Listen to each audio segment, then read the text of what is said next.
Story time.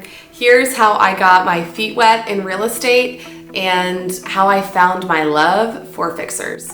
My husband and I were super young. I was 22. I think he was 24 at the time. I was a busser. I wasn't even a server yet in a restaurant. I was a busser. And my husband worked at a local machine shop. We weren't rolling in the dough. We had no money. And if you'll recall, it was an interesting time in our economy. But at the time, there were first-time homebuyer programs and a very special program through FHA, a 203K loan. And that meant that you could purchase properties that had issues and include repair costs in your mortgage. Due to our budget, it was pretty certain we were not going to be buying a move-in ready home. So the issue when we were buying, there were lots. The first was, and this was before I was a realtor, we had a very small budget and I was calling around trying to get representation and nobody called me back.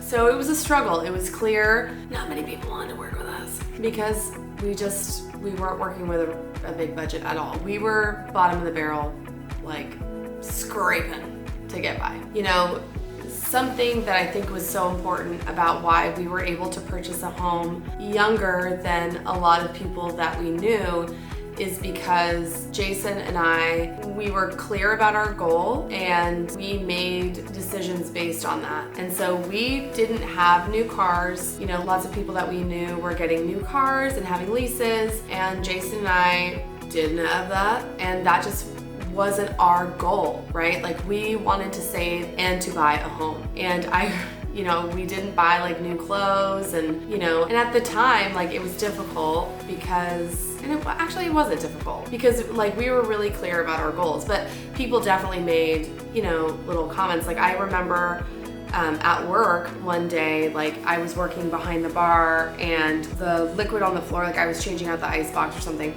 and the liquid on the floor was like getting into my shoes because I had holes in my shoes. And the guy I was working with was like, just go buy some new shoes. I'm like, nah, they're fine. And I was like, I can deal with it, no big deal. I don't want to waste the money. And I remember so clearly when he turned to me and he was like, something is wrong in your life if you cannot buy new shoes. Like, being young, sometimes you like always question yourself and wonder like, am I doing something stupid? But he and I were one in the fact, like, no, this is what we're gonna do. And a lot of times, after that, like years later, and I'm looking back on this time, like, gosh, I wish we were that stoic about finances now. Like, how simple life is when you have a goal and you do not waver from it whatsoever. Like, that takes the question out of it. It almost takes the obligation, the burden off of you because the decision's made. We should go back to that. So we knew that our budget was not very big. And the other thing is we were dealing with all cash investors looking to fix and flip. So we would go and look at properties and we were competing against, a bunch of other offers, and all of them were cash, and we had a 203K loan with lots of contingencies. But man, we were not giving up. And luckily we found a realtor that really fought hard for us. So we went in and out of contract with a couple of properties. We were really feeling like, oh my gosh, this may not happen, right? Because if we were able to get a property, into contract after, competing with investors, we would come to find after investigations that, oh my God, actually we can't fix this one. This one's just crap. So it was discouraging at points until we found a house. And I am not exaggerating, I am not lying. The second I walked in, I was like, this is the home. This one's it. This one's the one. And it had holes in the roof, holes in the floors, didn't have a source of heat, had a cracked septic system, had a redwood stump as a foundation, and a failing roof. Sounds great. And we saw the potential. We saw opportunity. We saw not just that, we saw a home. So after some negotiations, we were able to get in contract. But keep in mind, we were negotiating with a bank. This was a time where there were tons of bank-owned properties, and it was just a whole different ball game negotiating with banks and coming to agreements. So let me tell you, this escrow lasted over 7 months. Over 7 months, such a long time. And, you know, it was a complicated process. Lots of stuff happened, but we made it through. So we purchased it for $186,000. I know, crazy to think. And just keep in mind, I always think about this, it's like, we got this because no one else wanted it. And that's fine, because I want to buy the crappiest house on the block, because nowhere to go but up. So, you know, not only was this a fixture property, it was also a mountain property. So my husband was super familiar with it because he grew up in that town, but I hadn't. So it was just totally new to us. And we were really just learning as we went. As kids in our 20s, oh my gosh, we did so much. You know, when we first moved in, we had to do some of the bigger things, which was we had to fix our roof, we had to fix the septic system, and there were some other things, like we had to do some pest work as well. There were still a lot of other issues, and we knew that we had to do the structural things first before we considered ever making it look pretty. It was a cabin and it needed work, right? And so a lot of people I've noticed, instead of taking on the things that maybe they should, they decide they're gonna remodel the kitchen or the bathroom.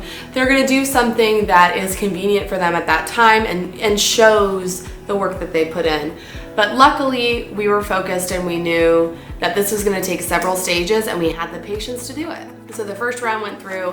The next round, we did a retaining wall because, as I mentioned, part of our foundation was actually a redwood stump.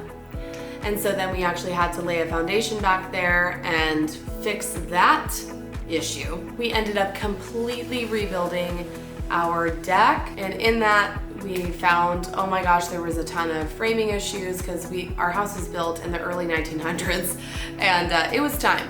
But then before we had decided that we were gonna move, you know, I think it was like the year before, we did our big remodel that made it look so pretty. We took a lot of the house down to the studs. We completely redid our roof. The previous owners had taken out the ridge for the roof, so it was like concave practically. So we put in this massive ridge beam, raised the roof ultimately, and we reframed a lot of the inside because it was single wall construction, and so we put insulation, double wall construction, and completely remodeled the kitchen. We added a beautiful little island breakfast bar, and it was just so beautiful. Like, so pretty, and it took so long to do it, and it's like, wow, we put porcelain tile throughout the whole thing. It looks so beautiful. This was a mountain property, an old mountain property, and I remember my husband went down into the crawl space and came back up and was like, something happened. And I'm like, oh God. And the old septic tank for the property was below our kitchen and had collapsed. And not only was it below our kitchen, it was actually halfway under our kitchen and halfway outside of our kitchen, meaning our foundation was just like bam. So we had to fix it. And that required putting in helicoils, whole big thing for the foundation. We did it the right way, and it was costly. But that's the thing, you know, when you buy an older home, when you buy a fixer, stuff happens.